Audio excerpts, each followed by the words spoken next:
കാസർകോട്ടുകാരനായ ഒരു മനുഷ്യൻ എഴുതിയൊരു കഥയാണ്. അവിടെ എങ്ങാനും നടന്നൊരു സംഭവത്തെ പറ്റി ഒരു കഥലോകത്തിലാണ് അദ്ദേഹം എഴുതിയത്. കാസർഗോഡ് ഒരു ബിരിയാണി കഥ എന്ന പേരിലാണ് അദ്ദേഹം ആ കഥയെ പരിചയപ്പെടുത്തുന്നത്. കാസർഗോഡ് എവിടെയോ ഒരു സ്ഥലത്ത്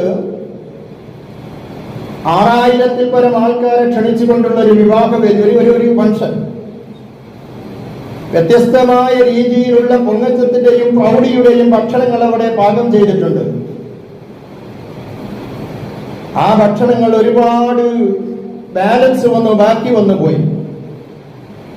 ആ ഭക്ഷണം കുഴിച്ചു മൂടാൻ വേണ്ടിയിട്ട് ഒരു ബീഹാരിയായ ഒരു മനുഷ്യനെ വിളിക്കുന്നുണ്ട്. എന്നിട്ട് അയാൾ വലിയൊരു കുഴി വെട്ടിയിട്ട് ബാക്കിയുള്ള ഭക്ഷണങ്ങള് അതിലേക്ക് തട്ടിയിടുമ്പോഴേ അദ്ദേഹത്തിന് അതിന്റെ മുകളിലേക്ക് മണ്ണ് കെട്ടിയിടാൻ കഴിയുന്നില്ല. അദ്ദേഹത്തിന്റെ മനസ്സാക്ഷി അതിന് സമ്മതിക്കുന്നില്ല.